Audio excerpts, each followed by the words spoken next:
Baruch haba Adonai, Hosana Baruch Adonai. Mulia, Engkau mulia, ajaib, Engkau ajaib. Yesus Sang Raja mulia, Yesus Sang Raja mulia.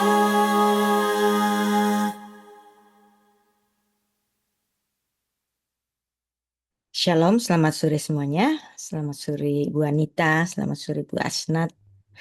Ya, Senang selamat sore Bu. sekali, senang sekali bisa kita bertemu lagi untuk serial lecture Kitab Wahyu yang ke-19. Kita mempelajari ayat demi ayat yang tidak kita lewatkan satu ayat pun. Karena kalau biasanya kita membahas Kitab Wahyu itu kan loncat-loncat. Kita mau mendalami keindahan Kitab Wahyu. Kita mulai. Beshem Ha'af, Ha'ben, Firwah Kodesh, Ha-Elohim Echad. Di dalam nama Bapa dan Putra dan Roh Kudus Allah yang Esa. Amin. Kitab Wahyu yang sudah kita pelajari sudah masuk ke pewahyuan level kelima. Di situ kita sudah mempelajari mengenai materai ketujuh, introduksinya, kemudian kita masuk sesuai permintaan dari Pastor Alex untuk belajar mengenai rapture. Ya, rapture di sini saya paham bahwa ada yang tidak setuju dengan apa yang saya sampaikan atau mungkin Anda merasa paparan saya sangat berbeda dengan apa yang pernah Anda pelajari di gereja Anda ya. Nggak apa-apa. Supaya kita memiliki wawasan yang luas, jadi Anda mempelajari Kitab Wahyu dari berbagai sisi. Nah, ini sisi dari yang saya sampaikan, ya, tidak harus dipertentangkan. Tetapi mari kita bersama-sama mempelajari. Kalau A atau B, itu biasanya kita masuk kepada ini, fanatisme. Kalau enggak A, berarti salah.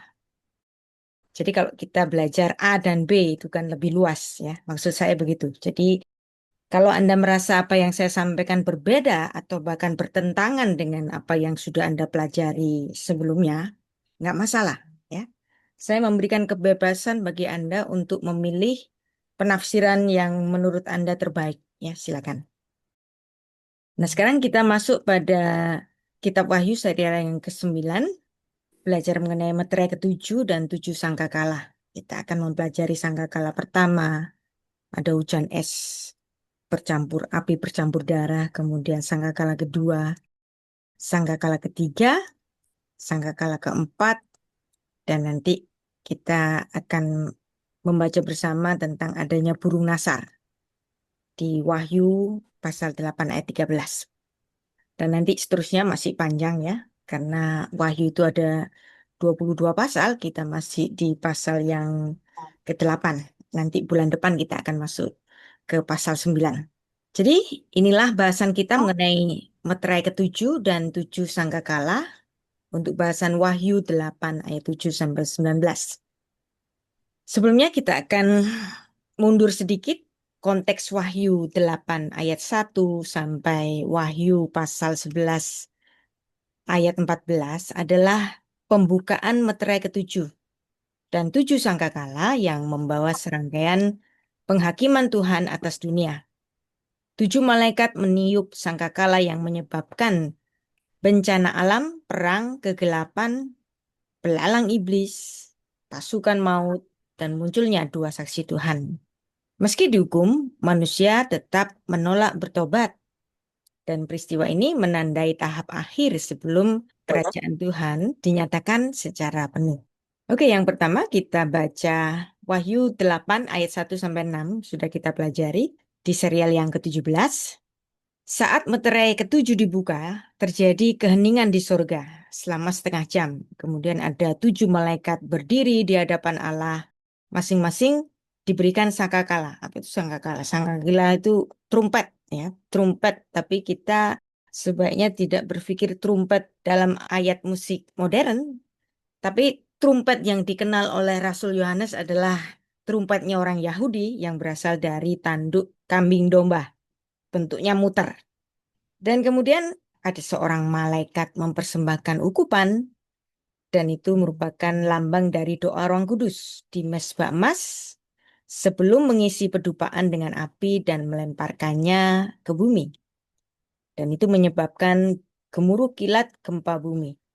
Kemudian ketujuh malaikat yang memegang kunci sangkakala itu bersiap-siap untuk meniup sangkakala. Nah, ini yang sudah kita pelajari 2 bulan yang lalu. Saya juga mempresentasikan kira-kira siapakah nama-nama dari 7 malaikat itu. Dan nama-nama dari 7 malaikat itu menggunakan bahasanya manusia. Sekarang kita masuk pada Wahyu 8 ayat 7 sampai 13. Kita mempelajari bersama mengenai 4 sangkakala pertama. Dan setiap sangkakala ditiup dengan menandakan bencana yang besar.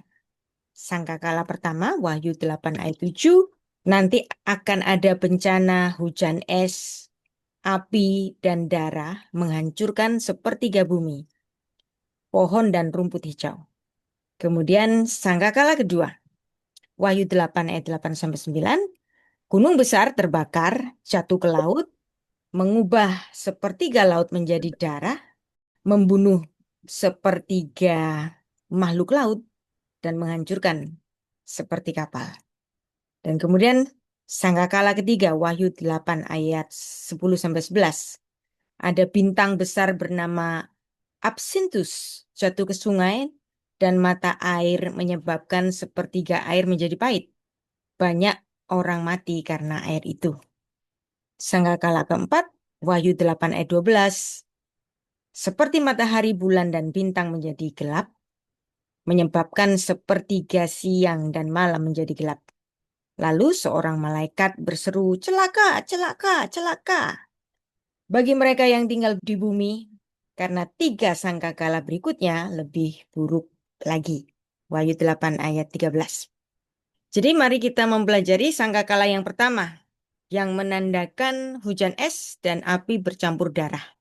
Wahyu 8 ayat 7 kita baca, lalu malaikat yang pertama meniup sangkakalanya, dan terjadilah hujan es dan api bercampur darah, dan semuanya itu dilemparkan ke bumi.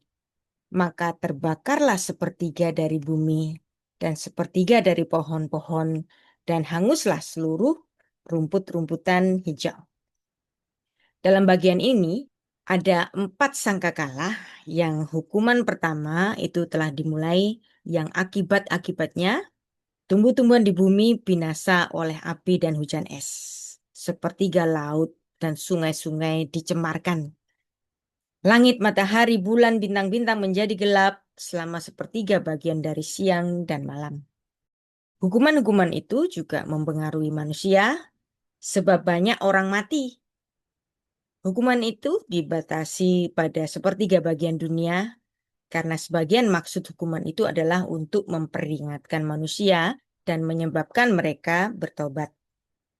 Peniupan sangkakala ini adalah tanda dari malapetaka yang pertama, dan ini mirip dengan tulah ketujuh ya yang pernah terjadi di Mesir, seperti dicatat di dalam Keluaran pasal 9.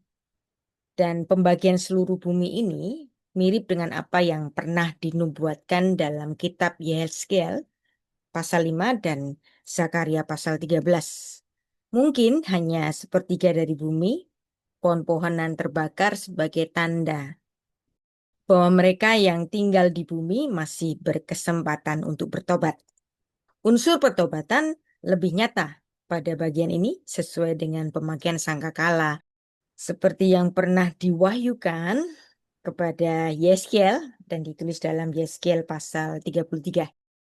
Dan kalau nanti kita mengingat-ingat kembali mengenai tulah yang terjadi di Mesir, yaitu tulah ketujuh, di situ pernah ada hujan es dan api, Keluaran pasal 9, dan ini merupakan campuran hujan es dan api dari langit. Ya, kita ingat ada 10 tulah, dan itu merupakan serangkaian bencana supranatural yang menimpa Mesir karena Fir'aun menolak untuk membebaskan Israel. Jadi inilah yang pertama adalah air menjadi darah, ada tulah kata, dan lain-lain ya. Mengenai hujan es, api, dan darah. Hujan es dalam bahasa Yunani itu kalasa, bahasa Ibrania barat. Dan makna aslinya adalah melepaskan, seperti melemparkan. Di dalam kitab Wahyu ada kata kalasa ini dipakai sebanyak 3 kali. Dalam Wahyu pasal 8, pasal 11 dan 16, dan dipakai untuk menunjukkan alat penghukuman Allah. Nah, kalau kita belajar fisika, kita tahu bahwa hujan es adalah uap air yang mendapatkan suhu yang sangat dingin di atas angkasa itu, kemudian menjadi bekuan es, kemudian jatuh ke bumi. Indonesia walaupun negara tropis, tapi kadang-kadang di daerah-daerah tertentu pernah terjadi hujan es juga. Dalam Perjanjian Lama, Allah sering memakai hujan es ini sebagai alat penghukuman. Ya, dari kitab Yesaya, Ayub, Mazmur, Yesaya, Yeskiel, Hagai, dan lain-lain. Hal ini untuk menyatakan bahwa Allah itu adalah sang penguasa semesta. Dan dia adalah sang Khalik. Ia dapat mengatur perputaran suhu udara, baik untuk mendidihkan atau untuk merendahkan suhu itu. Baik itu tekanan udara sehingga bisa menjadi fenomena hujan es ini. Nah, perubahan drastis fenomena alam ini bisa menjadi malapetaka bagi alam dan umat manusia. Para petani itu suka hujan, tapi kalau hujannya itu drastis berubah menjadi hujan es, ini juga bisa menjadi malapetaka, bukan berkat lagi. Nah, kemudian kita mempelajari kata api.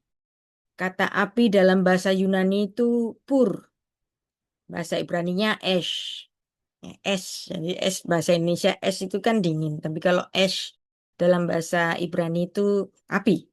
Dan di dalam Alkitab, kata ini selain dipakai untuk menunjukkan api dalam konotasi materi, juga ada sifat khas dari api yang melambangkan maknanya. Ya, kadang-kadang api itu melambangkan kesucian Allah. Kadang-kadang api itu merujuk kepada malaikat yang dipakai oleh Allah. Kadang juga api sebagai alat yang dipakai Allah untuk menguji orang-orang kudus. Dipakai sebagai perlambangan. Api juga sebagai perlambangan untuk menghukum orang-orang yang menolak Kristus. Kemudian api itu juga menjadi lambang penyucian Roh Kudus atas orang-orang kudus.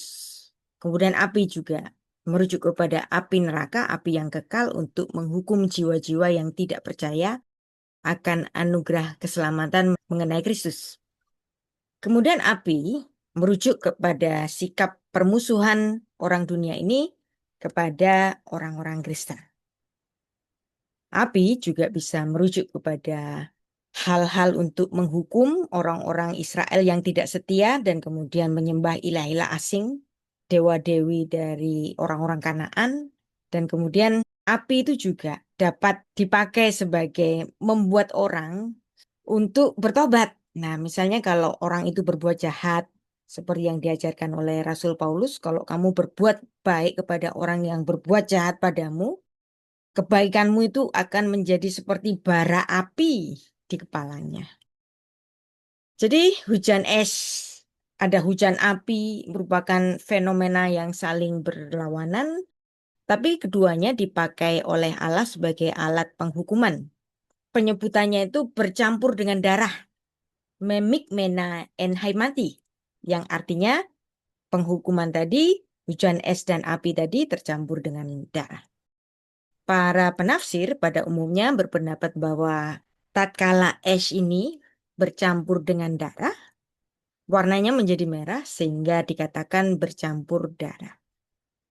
Leon Morris dalam bukunya yang berjudul Revelation menafsirkan menurut keadaan cuaca di daerah Laut Tengah, adanya padang gurun Sahara, kadang-kadang hujan pasir di bawah cahaya matahari nampaknya seperti bercampur darah. Nah, ini kemungkinan juga merujuk kepada fenomena alam semacam itu. Kemudian yang kedua, bumi, pohon-pohon, dan rumput-rumput menjadi kering. Bumi merupakan tempat bertumbuhnya pohon dan rumput yang telah diciptakan Allah pada hari ketiga. Semuanya merupakan dasar kebutuhan umat manusia. Bumi juga merupakan tempat kehidupan umat manusia.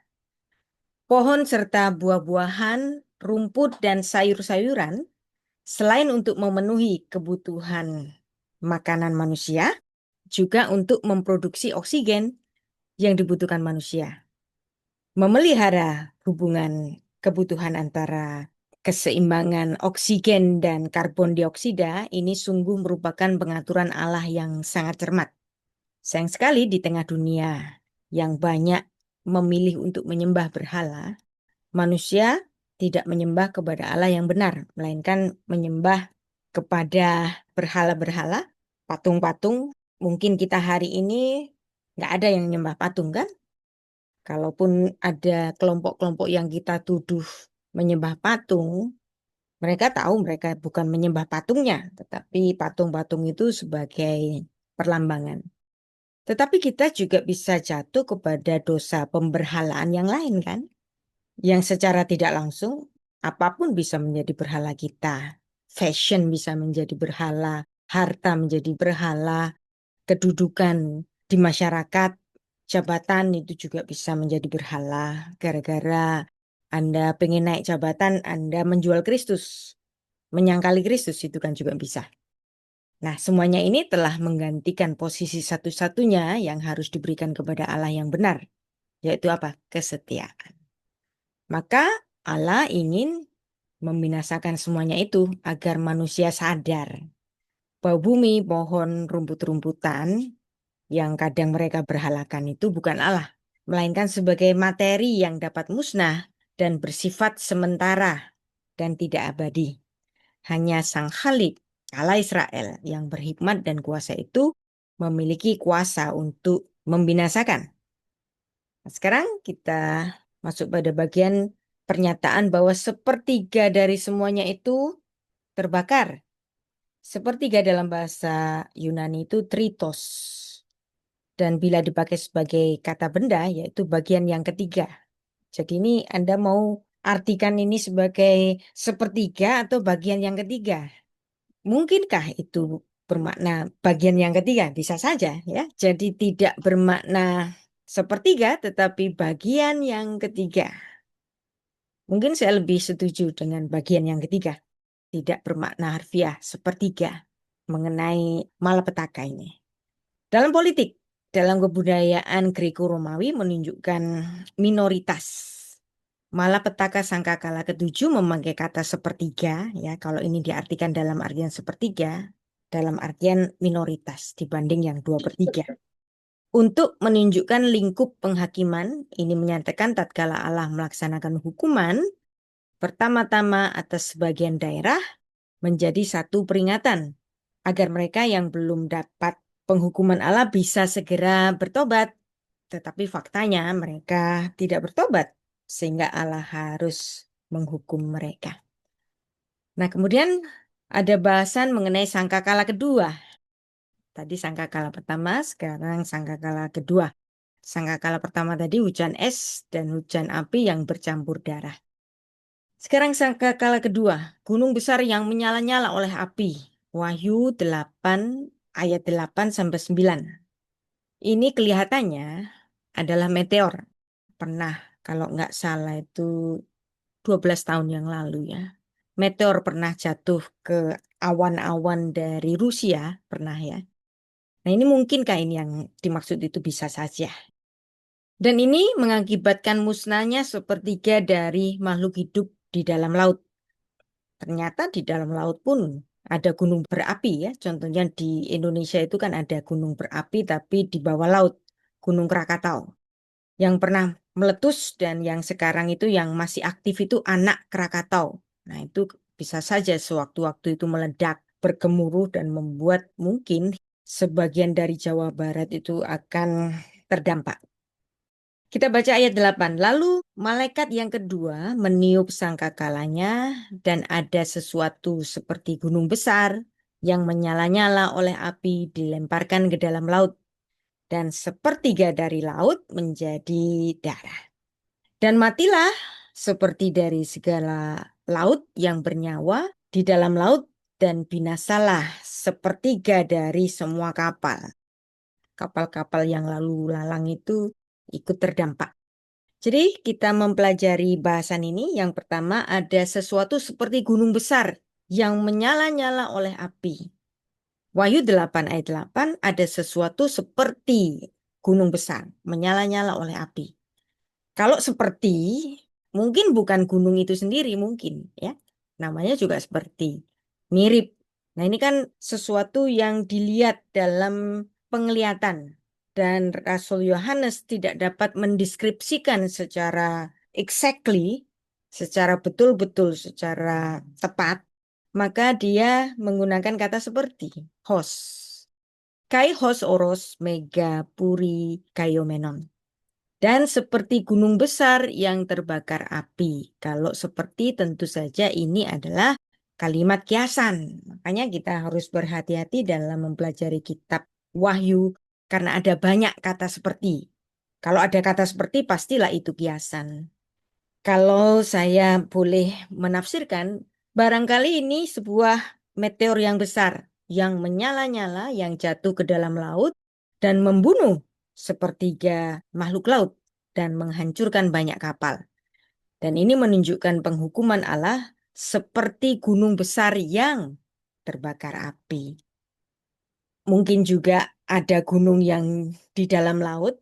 Untuk zamannya Rasul Yohanes itu dia nggak bisa membayangkan ada gunung ada di dalam laut. Mungkin saja sehingga dia mengatakan seperti gunung.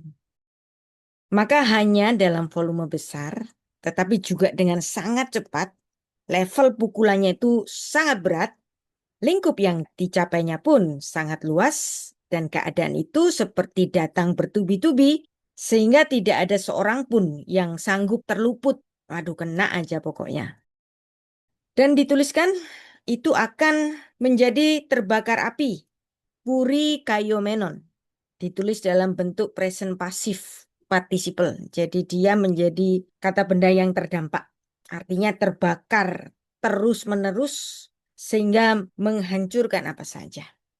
Dan kemudian bagian yang kedua, dilemparkan ke dalam laut. Ada kata dilemparkan ke dalam laut, bahasa Yunaninya itu emblete eisten talasan. Kata emblete artinya dilemparkan, ditulis dalam bentuk auris pasif. Dilemparkan, berarti ada kekuatan yang melemparkan itu berbentuk auris. Auris itu seperti past tense ya. Seperti sudah dilemparkan ke dalam laut. Dan ini biasanya menunjukkan Laut Merah. Karena pemahamannya orang-orang Yahudi itu kan taunya Laut Merah, Laut Mediterania. Mungkin belum mengenal laut-laut secara luas. Dan kemudian ada Laut Galilea. Nah, Galilea ini sebenarnya bukan laut ya. Itu lebih kepada danau. Tapi saking besarnya maka disebut dengan laut. Bumi, langit, merupakan tiga hal yang sederajat. Dan ada rasio pengaturan Allah antara bumi dan laut, yaitu 3/10. Yaitu sepertiga dan laut itu 7/10. Lautan adalah tempat penampungan air, lokasi hidup, aktivitas makhluk-makhluk air, yang juga berfungsi untuk menjaga keseimbangan kelembapan udara. Uapan air laut itu menjadi awan-awan dan kemudian mengakibatkan turunnya hujan.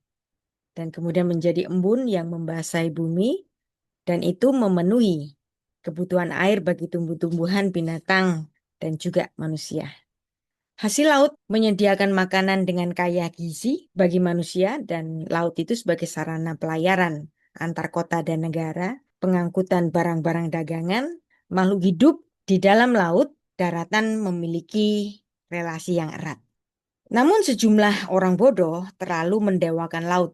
Contohnya siapa? Orang-orang Niniwe, mereka akan menyembah dewa laut. Sehingga kalau kita masih ingat kisah mengenai Yunus, bukan kebetulan dia dimuntahkan dari ikan karena mereka itu menyembah dewa ikan dan mereka menjadi percaya kepada Yunus yang mereka anggap di dalam wawasan orang Niniwe itu sebagai putra dewa laut atau putra dewa ikan. Berarti di sini ada bukti otentik mengenai orang-orang yang menyembah dewa-dewa laut, dewa ikan ya, Yunus pasal pertama atau Matius pasal 14. Ini juga merujuk kepada sejumlah politikus yang sangat ambisius melalui laut telah melakukan ekspansi ke negara-negara lain. Bahkan para pembajak juga memakai laut untuk merebut kapal, barang-barang selundupan, dan lain-lain. Nah, ini kan konteksnya pada zamannya Rasul Yohanes ketika menulis kitab ini. Kalau hari ini bisa macam-macam ya. Politikus yang ambisius itu bukan cuman pengen menguasai laut, tetapi pengen menguasai pusat-pusat informasi, data. Nah, orang yang menguasai data dunia, dia akan menjadi penguasa. Dan pada zaman ini pula, negara yang memakai kemajuan militer bisa menembakkan peluru kendali dari laut dan kemudian mengadakan pengujian nuklir dan sebagainya. Dan segala tindakan ini melanggar tujuan Allah dalam menciptakan lautan. Maka Allah memakai gunung-gunung yang menyala-nyala bagaikan api untuk menghukum juga. Ini masih dalam bahasan sangkakala kedua. Bagian yang ketiga bicara mengenai segala makhluk yang bernyawa dan kapal-kapal di dalam laut. Bahasa Yunaninya ton ktismaton, ton ende, talase, ton ekonta, suhas. Dan ini menyatakan segala yang bernyawa di dalam laut itu diciptakan oleh Allah. Mereka bukan penguasa, mereka adalah makhluk ciptaan. Walaupun mereka memiliki kehidupan, tapi mereka tidak memiliki kekuatan. Dan seharusnya tidak boleh disembah. Makna kapal, bahasa Yunaninya itu ploion. Biasanya dipakai untuk menunjukkan alat-alat transportasi laut atau perahu yang dipakai oleh para nelayan. Dan ini berkaitan erat dengan kehidupan bumi yang berdiam di pesisir laut.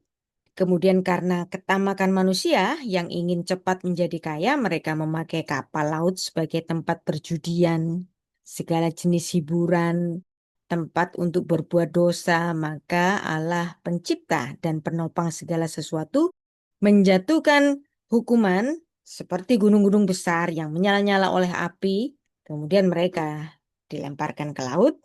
Dengan cara ini untuk menghalangi perbuatan manusia untuk lebih berbuat dosa.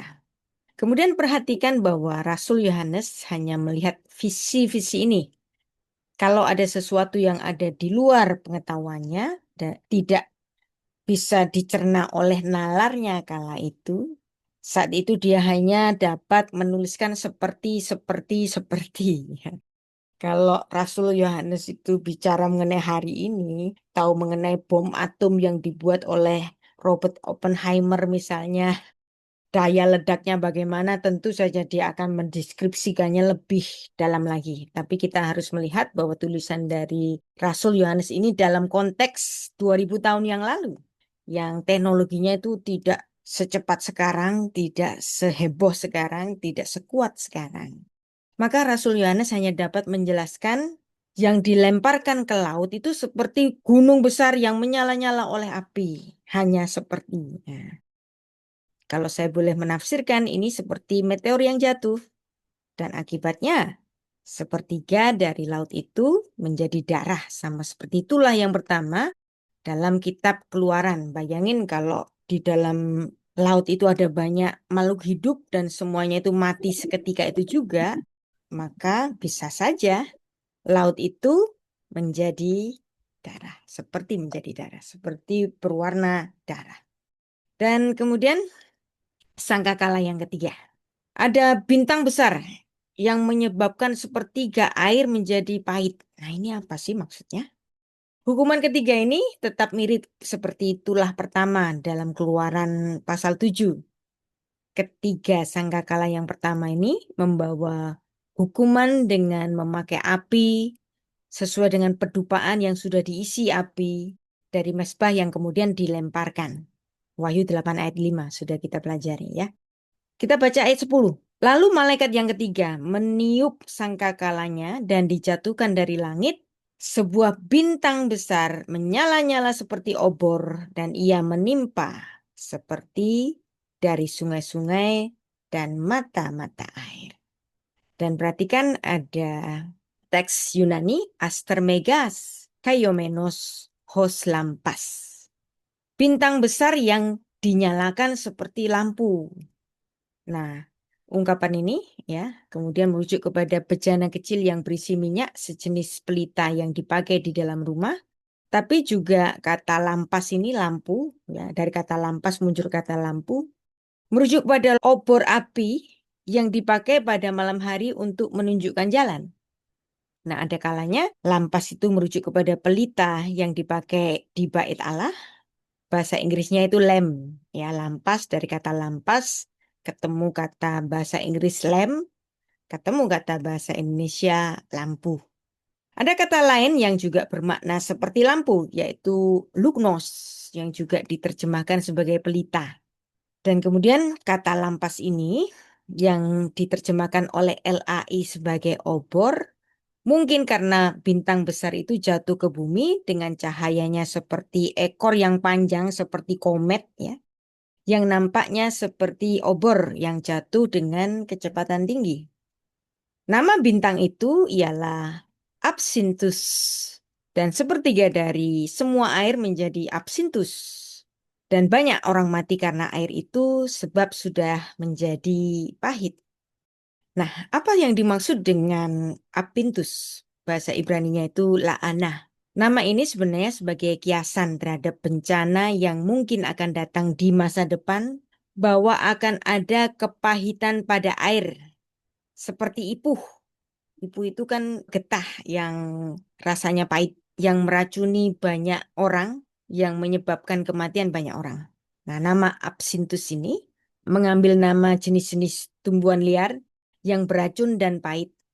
Dalam Perjanjian Lama, absinthus ini dibiarkan Tuhan untuk tumbuh untuk menghukum manusia yang berdosa, mereka yang melanggar perintah Allah, dan ini dicatat di dalam Ulangan pasal 29, Amsal pasal 5, dan beberapa ayat yang lain. Dan bintang itu disebut dengan absinthus yang akan menyebabkan sepertiga air menjadi pahit seperti ipuh, beracun untuk menghukum manusia yang melanggar kehendak Allah dan mereka yang menyalahgunakan air dan mencemarkan sumber air.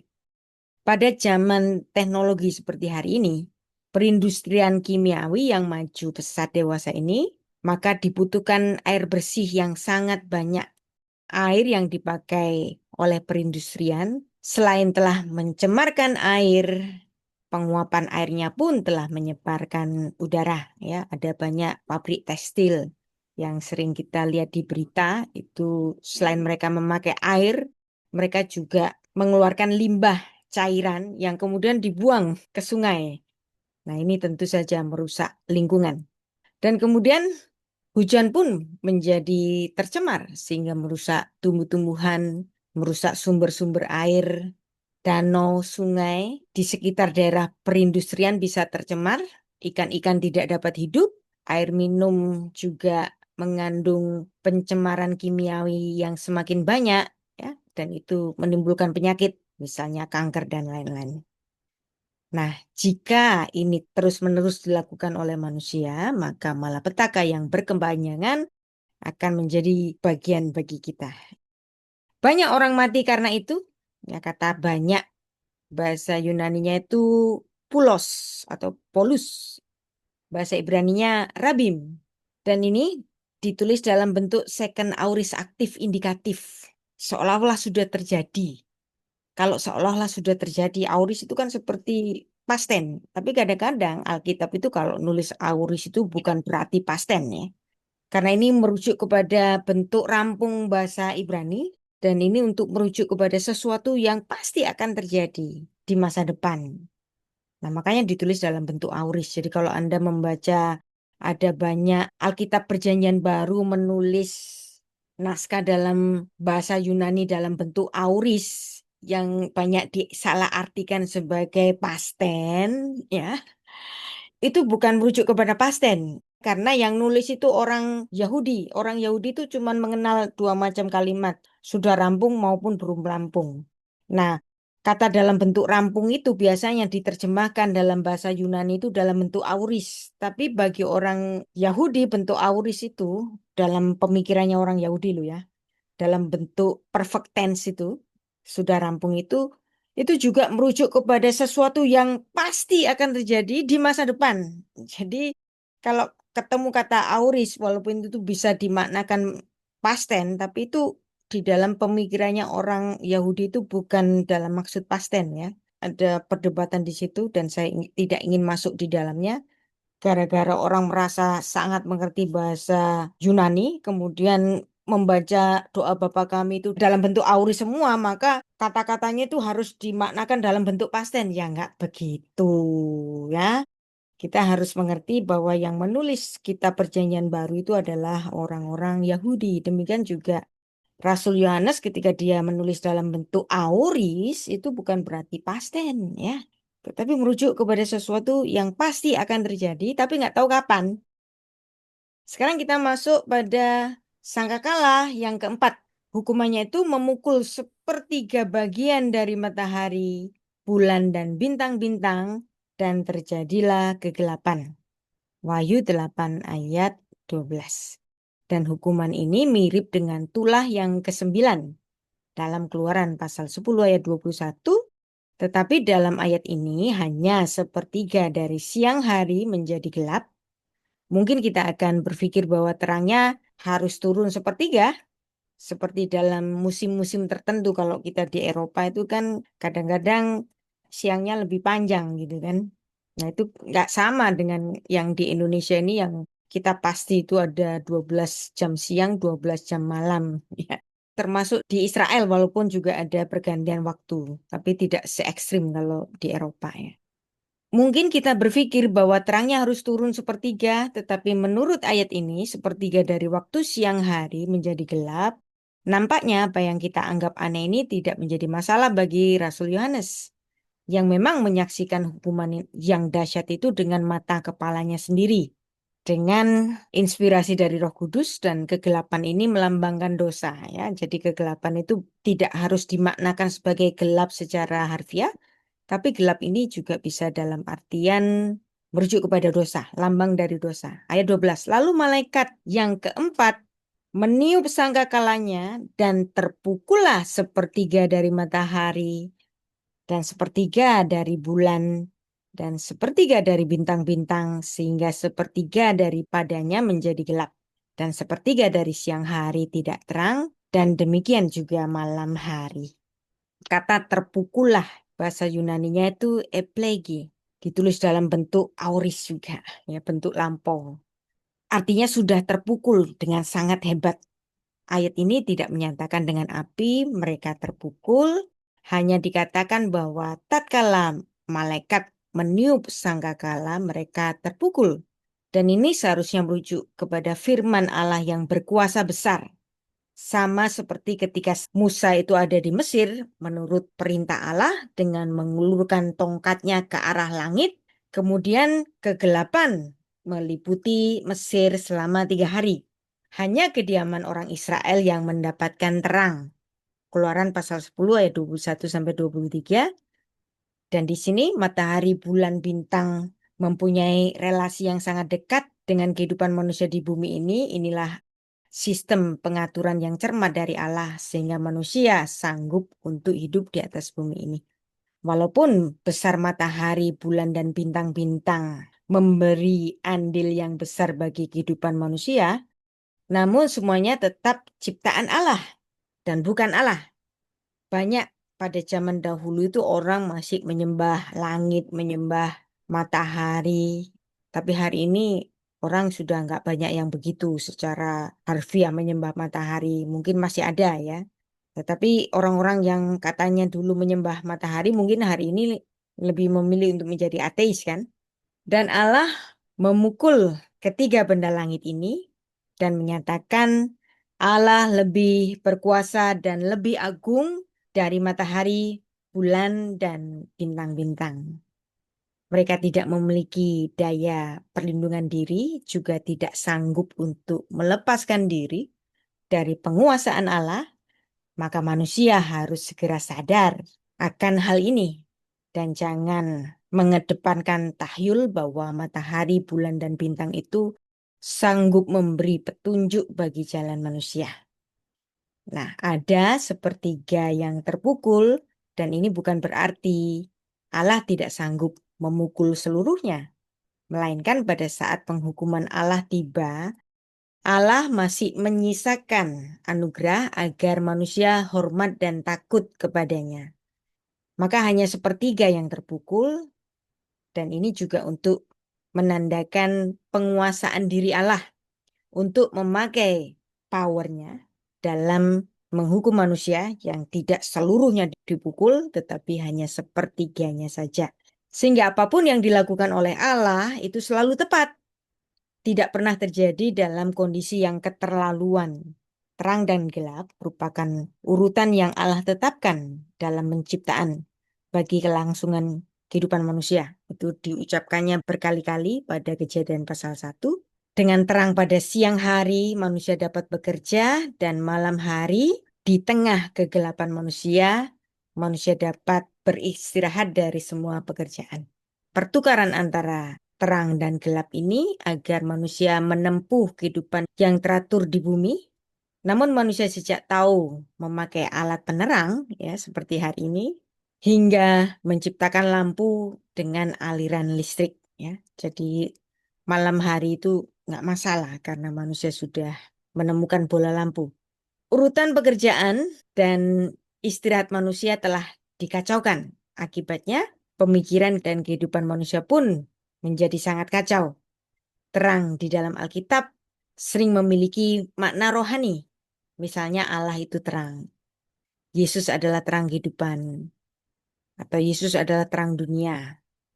Dan jika seseorang meninggalkan Allah, maka orang itu akan tinggal di dalam kegelapan. Allah telah menjadikan sepertiga matahari, bulan, dan bintang menjadi gelap, menyatakan orang-orang yang menolak Allah dalam terang hidup Kristus akan dibiarkan Allah tinggal di kegelapan. Karena perbuatan manusia sendiri adalah jahat, tidak menyukai terang melainkan gelap, maka mereka ditetapkan bersalah. Malapetaka sangkakala keempat ini seharusnya merupakan hukuman atas sepertiga matahari, bulan, dan bintang-bintang. Kemudian dari sini kita dapat menarik pengajarannya secara rohani, sepertiga dari siang tidak terang. Kalimat ini masih mudah untuk dipahami, tetapi apakah artinya demikian juga dalam keadaan malam hari? Dua kalimat ini adalah paralel, di mana kalimat kedua menegaskan makna kalimat yang pertama. Nah, bagaimana dengan hubungan tulah yang pernah terjadi pada Keluaran pasal 10 dengan sangkakala kitab Wahyu pasal 8 ini? Kita telah mempertimbangkan hubungan antara tulah-tulah di dalam Keluaran dan penghakiman yang diungkapkan melalui meterai-meterai yang terbuka. Nah, seperti halnya tulah-tulah dalam kitab Keluaran, sangkakala-sangkakala di Yerikho juga berfungsi sebagai latar belakang yang ideal untuk penghakiman atau penghukuman yang ditandai dengan peniupan trumpet atau peniupan sangkakala dalam Wahyu pasal 8 ini. Kesesuaian antara sangkakala dan tulah-tulah itu mungkin tidak tepat, tetapi hubungan itu perlu diperhatikan, bahwa penghakiman atau penghukuman untuk Mesir yang dijelaskan dalam kitab Wahyu tidak hanya berhubungan secara tematis, tetapi yang lebih penting keduanya mirip karena tidak menghasilkan pertobatan sejati. Dengan cara ini, penghakiman-penghakiman itu berfungsi sebagai kesaksian pemberontakan orang-orang berdosa. Maka jika kita membiarkan pertempuran Yerikho terus mewarnai penafsiran kita mengenai sangkakala-sangkakala dalam kitab Wahyu ini, dan juga penempatan penglihatan dalam kitab Wahyu secara konsisten dengan penggambaran pasukan Allah, karena Allah itu disebut sebagai Adonai Sefaot, Tuhan bala tentara surga, ini merujuk kepada Allah yang siap untuk bertempur, memerangi ciptaannya sendiri yang tidak setia. Dan penghakiman Allah melalui simbol dari sangkakala ini yang datang di belakang mereka secara konsisten dengan perang suci di zamannya Yerikho, zamannya Yosua. Misalnya yang pernah ditulis oleh Bill dan Campbell mencatat bahwa orang-orang kudus berperang melalui penderitaan sebagai korban dan membuat doa pembenaran mereka diterima oleh Allah. Dan perhatikan bahwa 7 penghakiman baru yang ditandai dengan 7 sangkakala muncul dari meterai ke-7 yang dibuka. 6 meterai yang dibuka itu sendiri merupakan 6 penghakiman atau 6 penghukuman. Tetapi juga pembukaan meterai ke-7 menandai serangkaian penghakiman yang besar. Dalam Wahyu pasal 8 ayat 7 sampai Wahyu pasal 11 ayat 19. Dan semuanya ini terus-menerus membangun argumen bahwa cara menafsirkan peristiwa-peristiwa ini seharusnya tidak linear. Banyak sekali kitab Wahyu itu ditafsirkan secara linear. Tetapi seharusnya kita tidak harus menganggap peristiwa-peristiwa ini berlapis-lapis juga atau berulang-ulang secara kontinu, enggak juga ya, atau juga saling tumpang tindih. Jadi memang sangat sulit untuk menafsirkan kitab Wahyu ini. Dan kita akan bersama membahasnya lagi di masa mendatang sesuai nanti studi-studi kita ya, karena kita belum masuk kepada pasal-pasal berikutnya. Yang kita bahas di sini masih adanya 4 tiupan sangkakala. Yang pertama, yang berbicara tentang apa yang tampaknya merupakan penghakiman yang lebih ringan dari yang maha tinggi. Ada satu hasil umum dari 4 sangkakala itu, yaitu adanya sepertiga bumi, laut, sungai, matahari, serta bulan yang memiliki dampak buruk. Dan kemungkinan besar sepertiga kehancuran di bumi mengacu kepada fakta bahwa penghakiman Allah sejauh ini signifikan, tetapi belum sepenuhnya. Sebagian besar entitas duniawi, yaitu 2/3-nya, masih dapat diselamatkan dan terhindar dari penghukuman Allah ini. Nah, sekarang kita masuk kepada bagian ayat 13 yang membahas adanya burung nasar yang memproklamirkan sangkakala yang lain atas kerajaan di bumi. Apa maksud dari burung nasar ini? Bahasa Yunaninya aitos. Dalam King James kita menemukan terjemahan angel. Aitos itu dengan angel. Kemungkinan berdasarkan kitab Wahyu pasal 14 ayat 6 atau kitab Wahyu pasal 19. Mungkin juga ini memaksudkan kepada malaikat terbang yang kemudian mengartikan bahwa sebagian ini adalah malaikat yang menyampaikan berita dan bukan burung nasar ya. Di sini ada perbedaan naskah memang ya, mau diterjemahkan burung nasar ataukah malaikat yang terbang, angel ya, karena ada aitos dan angel. Karena memang ada 2 macam naskah, yaitu Textus Receptus dan kemudian ada Westcott Hort.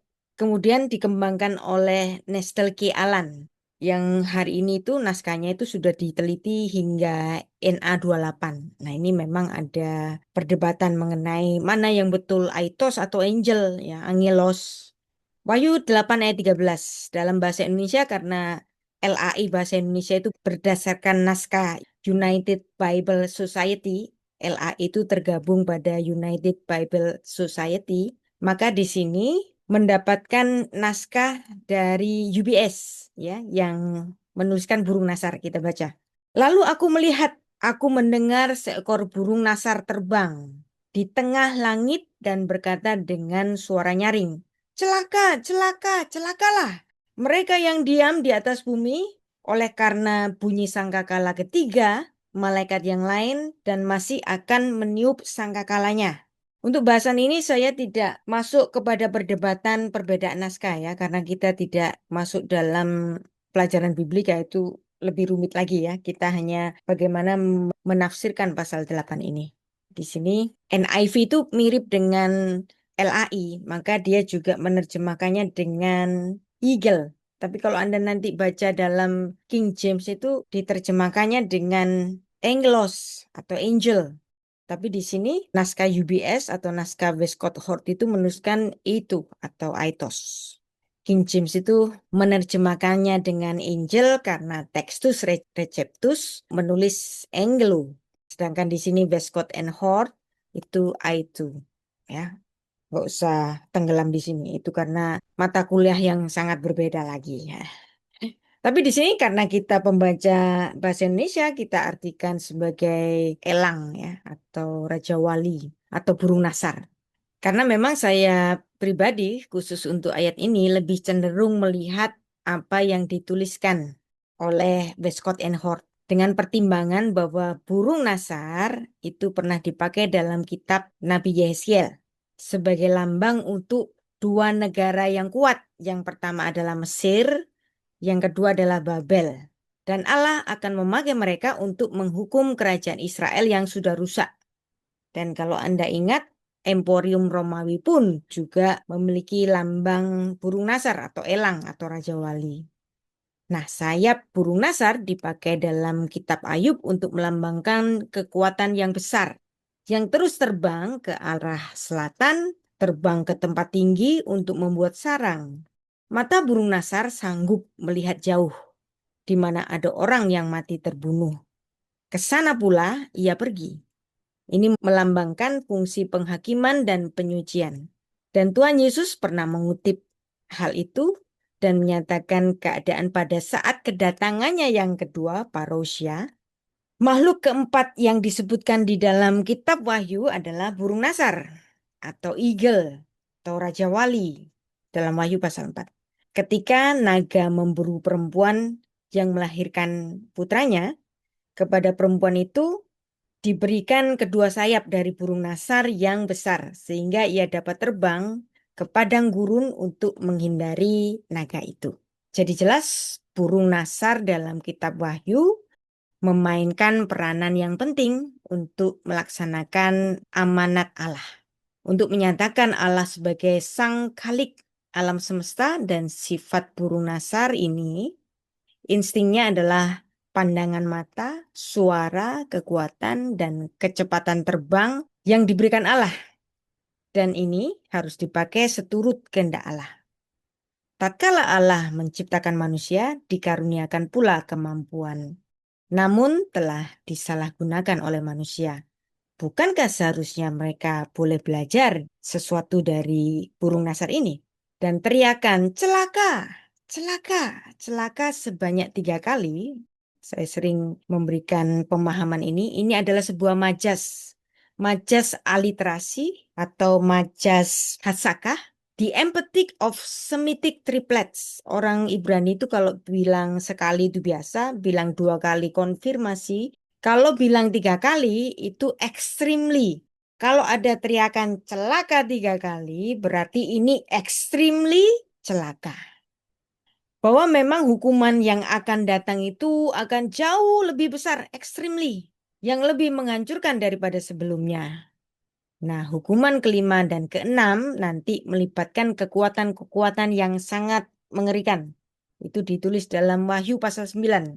Bulan depan kita akan bahas ini. Maka dalam studi pendalaman Alkitab, khususnya telaah tekstual dan konteks dalam pembacaan ayat secara pesyat, lurus, jujur apa adanya, dari ayat-ayat Alkitab, dalam pendalaman maknanya atau penggalian maknanya, yang lebih mendalam sesuai dengan pemahaman original dari penulisnya. Jadi perhatikan, walaupun Rasul Yohanes menulis dalam bahasa Yunani, tetapi Rasul Yohanes itu orang Ibrani. Maka kalau dia menyebutkan ada majas aliterasi 3 kali, celaka, celaka, celaka. Orang-orang Yahudi itu langsung tahu. Berarti untuk menunjukkan kecelakaan yang sangat besar, extremely. Karena Yohanes itu orang Ibrani. Telaah naskah bahasa Ibrani dalam ayat-ayat naskah Perjanjian Lama itu harus. Kemudian telaah Perjanjian Baru walaupun ditulis dalam bahasa Yunani itu juga harus.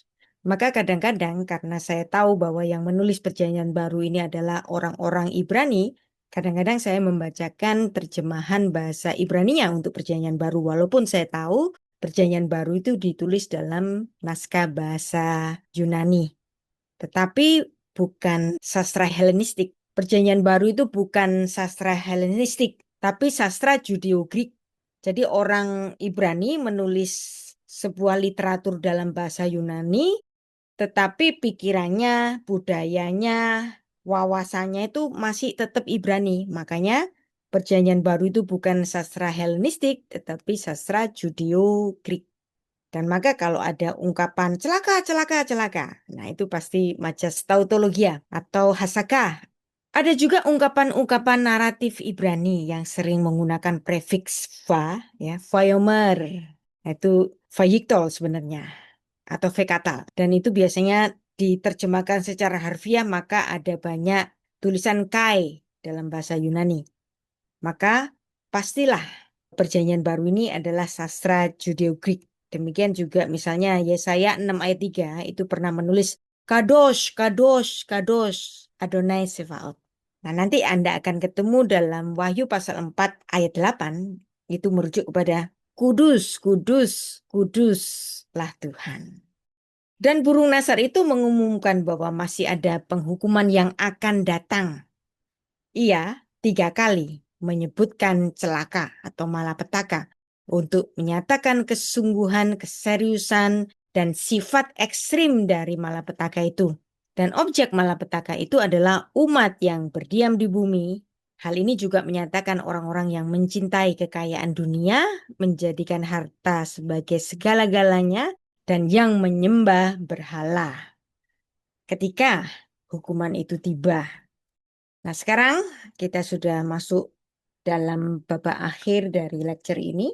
Pertanyaan klasiknya, apakah hukuman yang dinyatakan dalam sangkakala pertama, kedua, ketiga, dan keempat ini yang dicatat di dalam Wahyu pasal 8 ayat 7 sampai 13 ini sudah terjadi atau belum?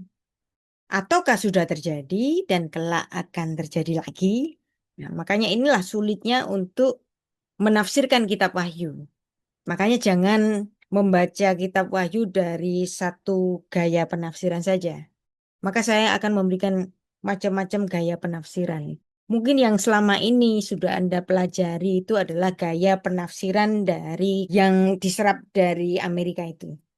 Tetapi ada juga kemungkinan bahwa apa yang dituliskan dalam kitab Wahyu itu sudah terjadi. Nah, maka pertanyaan tentang hukuman sangkakala pertama hingga keempat yang dicatat di dalam Wahyu pasal 8 ini adalah topik yang masih bisa sangat diperdebatkan. Saya nggak mau untuk berdebat. Saya lebih baik belajar macam-macamnya itu. Karena memang nggak ada jawaban yang tunggal yang dapat diterima oleh semua aliran. Di antara penafsiran ini ada 3 pandangan utama. Tapi saya nggak mau ekstrim ke satu atau ekstrim ke yang lainnya. Lebih baik kita belajar semuanya. Ada pandangan preteris. Apa itu preteris? Kita sudah belajar di lecture kitab Wahyu yang ke-13. Itu saya pernah menjelaskan tentang apa itu preteris. Yaitu pandangan kitab Wahyu itu sudah terjadi di masa lalu. Saya juga percaya ini, tapi saya nggak mau dikatakan sebagai preteristulen. Saya nggak mau dikatakan sebagai preteristulen. Apa yang ditulis dalam kitab Wahyu itu pernah terjadi. Nah, preteris yang asli itu berpendapat demikian. Bahwa mereka meyakini bahwa hukuman sangkakala telah digenapi. Sudah terjadi pada masa lalu. Khususnya pada abad pertama Masehi.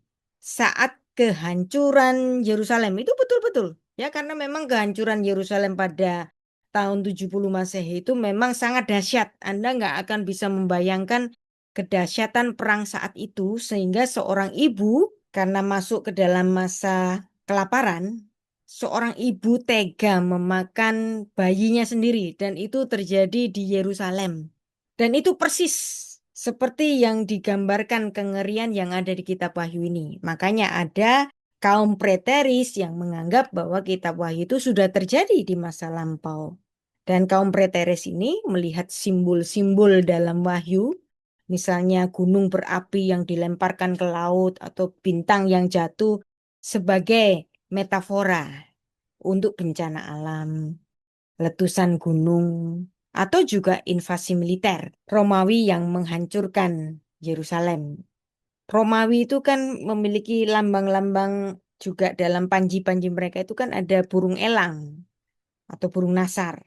Nah, ketika mereka datang itu ya seperti burung nasar datang gitu kan. Banyak orang menjadi korban. Ya, menurut catatan sejarah pada zaman itu di Yerusalem itu sekitar 2 juta orang mati. Zaman itu 2 juta itu gede banget ya. Dan kaum preteris itu memandang bahwa kejatuhan pemimpin jahat yaitu Kaisar Nero dan Herodes itu sudah tercermin ketika mereka menindas para pengikut Kristus pada zaman itu. Nah, inilah argumen dari pandangan kaum preteris bahwa kitab Wahyu ditulis untuk menghibur orang Kristen yang dianiaya pada zamannya. Nah, kalau demikian, pastilah kitab Wahyu itu ditulis sebelum tahun 70, sebelum Yerusalem itu runtuh, sebelum Bait Allah itu runtuh. Di titik tertentu saya dapat setuju dengan pandangan ini. Tapi nggak tulen, saya bukan preteris tulen. Bahwa apa yang ditulis dalam kitab Wahyu itu, kitab Wahyu ditulis sebelum tahun 70, dan ini menggambarkan peringatan kepada apa yang terjadi pada tahun 70, sehingga Rasul Yohanes harus menulis peringatan-peringatan yang dia sudah lihat itu dalam sebuah kitab. Sehingga nubuat yang ditulis oleh Rasul Yohanes itu relevan pada saat itu. Jadi nubuat yang dituliskan di dalam kitab Wahyu itu memang untuk jemaat real. Ada 7 jemaat yang dikirimi surat oleh Rasul Yohanes itu memang untuk jemaat real. Untuk menghadapi apa yang terjadi pada Yerusalem yang akan runtuh pada tahun 70 Masehi. Saya sebagian dapat memandang kebenaran di sini, tapi saya bukan seorang preteris tulen. Saya harapkan Anda juga mau mempelajari seperti ini. Jadi nggak usah harus ekstrim A atau ekstrim B. Karena memang mereka memiliki argumentasi yang kuat. Nah, sekarang ada pandangan historis. Kalau tadi itu preteris, sudah terjadi di masa lalu. Nah, kemudian ada pandangan historis. Bahwa apa yang dituliskan oleh Rasul Yohanes itu terjadi di sepanjang sejarah. Karena pandangan ini melihat sangkakala sebagai simbol bencana yang berulang-ulang sepanjang sejarah gereja, bahkan sampai hari ini. Ada perang, ada wabah, kelaparan, dan kerusakan ekologis. Kita kan hampir melihat kiamat kan pada sekitar tahun 2020 sampai 2022. Ya, sekitar 3 tahunan atau 2,5 tahun kita pernah di lockdown dan kita kerjaannya di rumah sambil melihat WA group gitu kan atau medsos. Si ini meninggal, tetangga dijemput oleh ambulan dan seterusnya. Itu juga bisa terjadi di sepanjang sejarah. Contohnya apa? Sangkakala pertama ada perang dunia, pembakaran hutan, dan itu kan terjadi berkali-kali terus-menerus. Kemudian sangkakala kedua ada bencana laut seperti tumpahan minyak atau bencana tsunami paling baru itu yang mengenai sebagian utara Jepang dan sebagian dari Rusia ya. Dan kemudian ada sangkakala yang ketiga, Wahyu pasal 8 ayat 10 sampai 11. Misalnya di sini ada pencemaran air. Misalnya ada lembah nuklir Chernobyl dianggap sebagai wormwood, sebagai racun. Kemudian ada sangkakala yang keempat. Ini merujuk kepada perubahan iklim atau polusi cahaya. Nah, perubahan iklim itu sekarang glasier yang ada di kutub utara itu bukan hanya terkikis, tetapi pecah. Nah, ini akan berdampak juga nanti buat Indonesia bisa, ya. Jakarta itu berkali-kali itu terjadi banjir rob yang karena air pasang yang tinggi dan kemudian terjadi banjir ya, tidak selalu harus air hujan yang lebat. Rob juga menyebabkan Jakarta banjir ya. Bahkan ada juga yang memprediksi Jakarta itu akan terus-menerus turun tanahnya. Macam-macam. Nah, ini termasuk pandangan historis yang penghukuman itu terjadi terus-menerus sepanjang sejarah. Argumennya apa? Karena Wahyu menggunakan bahasa simbolis untuk menempatkan pola penghakiman Allah yang terus berulang. Sekarang pandangan futuris. Nah, ini yang populer di kalangan gereja-gereja karismatik, ya, kaum dispensasionalis. Yang percaya bahwa sangkakala yang ditiup itu belum terjadi. Terjadinya masih nanti kayak film Left Behind. Yang akan digenapi secara literal pada masa tribulasi. Pada 7 tahun kesengsaraan sebelum kedatangan Kristus yang kedua. Tapi Anda harus tahu loh, bahwa pandangan futuris ini adalah salah satu tafsir saja. Jadi Anda nggak perlu terlalu fanatik kepada yang disebut dengan rapture ya. Bulan lalu kan saya bahas mengenai rapture kan. Tapi saya yakin Anda pasti mungkin sebagian ada yang marah sama saya. Kok ngajarinya rapture kok kayak begini sih, kok nggak kayak yang sudah kita pelajari, berita salah. Ya nggak apa-apa kalau Anda nggak setuju nggak apa-apa. Tapi saya ingin memberikan bahwa pandangan-pandangan mengenai kitab Wahyu itu ada berbagai macam penafsiran. Dan rapture itu hanya salah satu penafsiran. Nah, biasanya kalangan dispensasionalis ini menekankan skala bencana yang belum pernah terjadi sebelumnya. Nah, sepertiga bumi hancur itu belum pernah terjadi gitu. Mereka juga memandang urutan sangkakala dalam Wahyu pasal 8 dan pasal 9 sebagai bagian dari rangkaian penghakiman atas akhir zaman nanti ya. Jadi belum pernah terjadi. Dan ini dikaitkan biasanya mereka itu dengan Matius pasal 24 dan Daniel pasal 9. Nah, ini argumennya ada bahasa simbolis api, darah, bintang yang dipahami sebagai peristiwa nyata di masa depan yang bersifat supranatural. Sekarang pertanyaannya, apakah mungkin ada double fulfillment? Beberapa penafsir mengusulkan ada penggenapan ganda. Nah, ini mungkin lebih baik ya.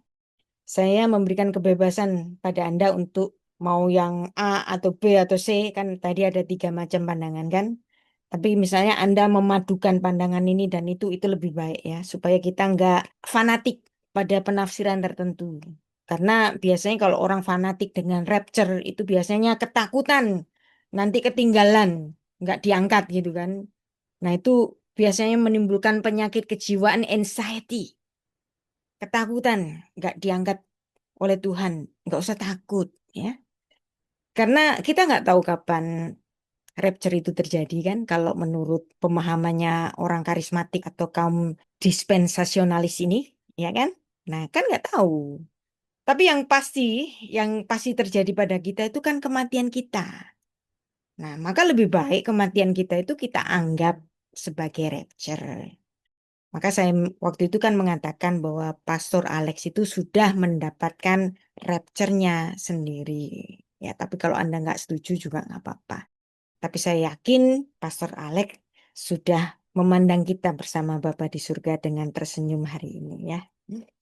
Nah, jadi ada penggenapan parsial telah terjadi di dalam sejarah, misalnya bencana perang dunia atau Chernobyl sebagai bayangan, dan kemudian ada penggenapan penuhnya nanti di masa datang. Nah, ini mungkin lebih baik ya. Jadi ada sebagian terpenuhi, ada sebagian dipenuhi secara penuh di masa datang, dan betul-betul kitab Wahyu itu untuk memberikan suatu peringatan pada bencana yang akan terjadi pada tahun 70 Masehi untuk murid-murid Kristus yang digembalakan oleh Rasul Yohanes. Dan Rasul Yohanes harus menuliskannya di dalam suatu kitab supaya banyak orang dapat membacanya, ya, karena dia tinggal di suatu tempat di Pulau Patmos, maka pesan-pesan dari Allah ini harus disalurkan kepada 7 jemaat itu untuk memberikan suatu peringatan bahwa akan terjadi peristiwa besar. Sebentar setelah itu, ya, ada yang menafsirkan bahwa kitab Wahyu itu ditulis pada tahun 64 Masehi. Sehingga 6 tahun berikutnya, atau 68 Masehi, ya nggak apa-apa, you name it. Sehingga beberapa tahun berikutnya, itu terjadi bencana yang luar biasa, ada perang dan bahkan meruntuhkan Bait Allah di Yerusalem pada tahun 70 Masehi. Jadi ada poin penting untuk memahami kitab Wahyu, yaitu ketika kalau kita baca kitab Wahyu secara literal itu bahaya. Ya misalnya ada 1000 tahun terus diartikan secara literal 1000 tahun. Padahal kalau kita belajar filsafat Ibrani 1000. Ya, angka 1000 itu untuk merujuk kepada waktu yang tak terhingga. Tapi kan kaum dispensasionalis ini menganggap 1000 tahun ya 1000 tahun letterluck gitu kan. Karena mereka belajar Alkitabnya itu dari teolog Amerika yang nggak belajar filsafat Ibrani. Ya, makanya di sini kan sering ada benturan.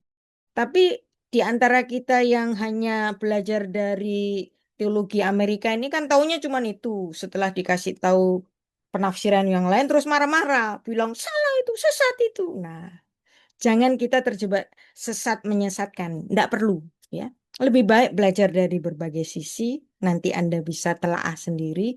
Saya membebaskan Anda untuk memilih yang terbaik. Yang penting apa?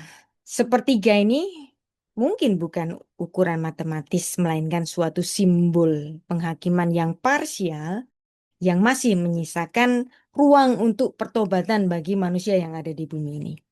Jadi fokusnya itu fokus teologis, bahwa di balik penghakiman, tujuan kitab Wahyu ditulis itu adalah untuk menunjukkan kedaulatan Allah atas kejahatan dan untuk menyerukan pertobatan dan juga untuk menghibur umat Allah bahwa keadilan akan ditegakkan. Jadi berdasarkan perbedaan interpretasi ini, ada 3 macam pandangan kan tadi. Saya memberikan anjuran supaya Anda dapat mencampurnya, ya, memilih mana yang terbaik. Dan perbedaan interpretasi ini dan status pengenapan sangkakala pertama sampai keempat ini tidak dapat dipastikan secara mutlak, ya. Jadi nggak usah marah-marah, nggak usah. Beda itu biasa, beda tafsir itu biasa. Karena setiap hari itu kita kan belajar, ya. Tapi yang pasti itu apa? Kita nanti suatu saat akan mati, ya kan?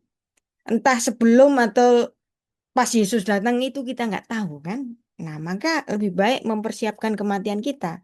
Karena kedatangan Tuhan kapan itu kan kita nggak tahu. Karena Alkitab tidak memberikan kronologi secara eksplisit, sehingga keyakinannya itu tergantung pada pendekatan hermeneutika, cara menafsir masing-masing aliran, ya. Nah, yang jelas semua pandangan, ya baik yang pertama, kedua, preteris, dispensasionalis maupun yang historis, itu semuanya sepakat, ya. Anda dan saya itu semuanya sepakat bahwa penghakiman dalam kitab Wahyu mengingatkan bahwa manusia itu harus berada pada pihak Tuhan Yesus Kristus. Karena Ia pada akhirnya akan memulihkan segala sesuatu. Baik Anda itu masih di bumi atau sudah meninggal nanti, pastilah Tuhan Yesus itu datang parausia. Tapi yang pasti kitab Wahyu ini kita baca sebagai suatu peringatan. Sebagaimana yang ditulis dalam kitab Lukas 8 ayat 17. Sebab tidak ada sesuatu yang tersembunyi yang tidak akan dinyatakan, dan tidak ada sesuatu yang rahasia yang tidak akan diketahui dan diumumkan. Lukas pasal 8 ayat 17. Baik Bu Anita, sudah selesai lecture hari ini, kita bisa bertanya jawab. Ya, wah luar biasa Bu. Demikian ya memang mesti banyak-banyak menyimak, dan kita sudah dikasih Tuhan luar biasa, dikasih pilihan ya Bu. Ya. Mau pilih yang mana. Jadi kita nggak usah ribut, terserah suara hati kita memilih yang mana.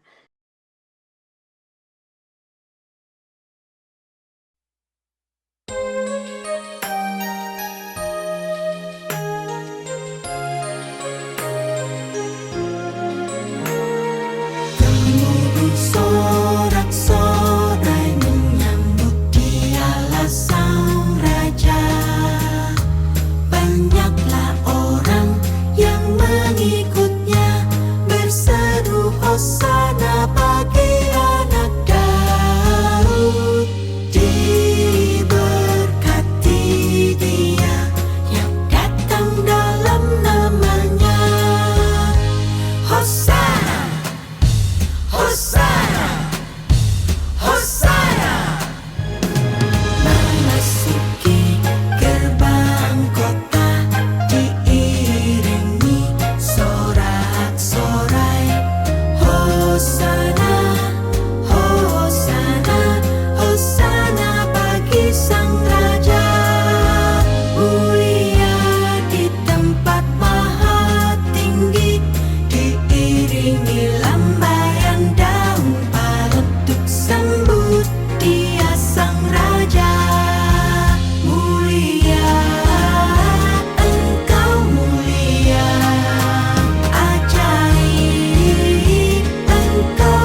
mulia.